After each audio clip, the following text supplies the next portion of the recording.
For this next set of instructions, we're going to create some groups by setting homes in a particular location along the setback, and then use MakeLine to pass the lot lines through the phantom lines that are in the groups. First of all, I've got some homes stored, and I'm going to go to Groups, Add a Group, 2D Homes, and it's an inside garage left. These are shaped homes, which is explained in the documentation that came with your LandMentor. So the home comes up, and then I am twisting it using the right button of the mouse to go 15 degrees, shift right button to go counterclockwise, fine tuning it to where I want. That's a 15-degree angle in the lot line, and that allows us to make the home wider in the front or the rear. It's a little trick that we do in LandMentor that we teach, and then we use the left button to set it. I hit it's actually a 14-degree angle, so I bring another one in, and I could bring it very close to the setback line, but I'm going to pull it just a little bit away so that it gives it a little bit of leeway. Another a 15-degree angle, and I'm fine-tuning it with my right button. Now notice I'm leaving a gap between the two over here, and then when I set these graphically, I'm trying to just get them close, again using the middle scroll button to fine-tune it, and then setting it. Then what I want to do is move this one so it's exactly in line on the same line as the other one. So for that, I'll do points move, grab that group with the left button, it highlights left button from and to, and say yes, and now that is exactly on that mark. So this one here, it looks like I could twist it a little bit, so we're going to hit mouse move and just give it maybe 2 or 3 degrees more angle.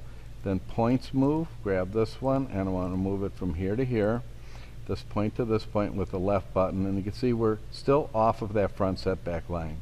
And we'll see what it looks like if I hit mouse move from this one to here. And I think I could probably move it a little bit, yeah, probably about 3 degrees. So I will go ahead and do mouse move, and then the middle button slowly 3 degrees, left button to set it, then mouse move, and then bring that to that point. So once you get these groups to where you like it, hit blend, the right button to blend all the groups. Go ahead and verify that. And now their exact geometry, and these phantom lines that I put on layer 13 is where we're going to pass the lot line through. So I'll show you a few different ways to use MakeLine. We'll go back into geometry. We'll go into layer 3, which is my lot layer. And then I'll hit MakeLine, and the left button creates a new point. I don't want to do that. I want to use existing points.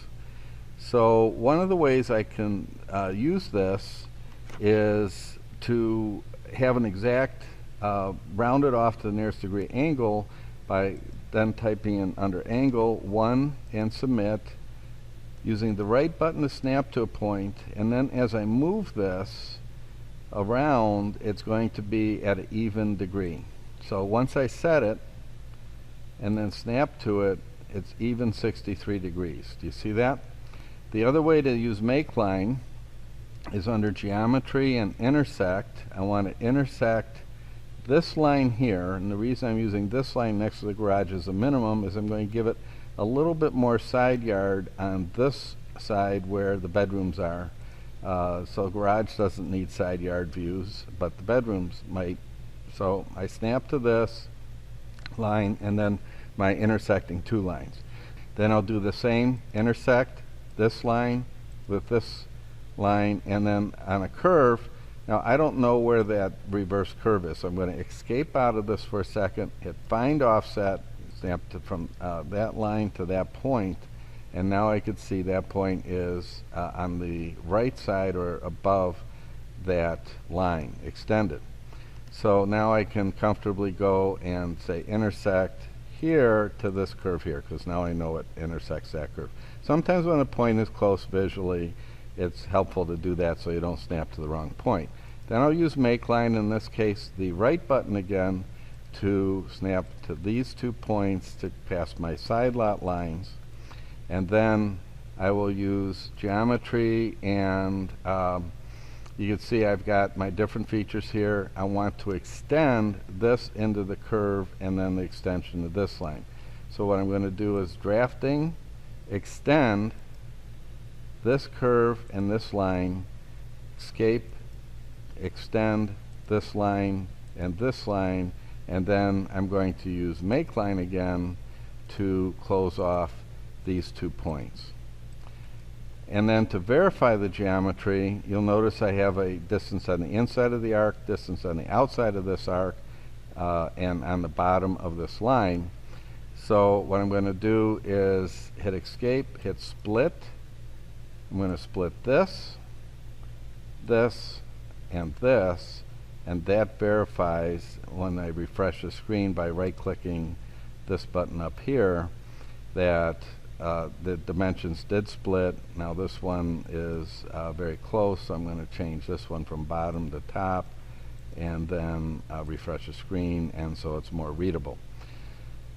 And that's how you would use MakeLine through phantom points along with groups to create not just the home and showing the details and views, but also the lot lines at the same time, again using MakeLine to create the lines once you have your reference points.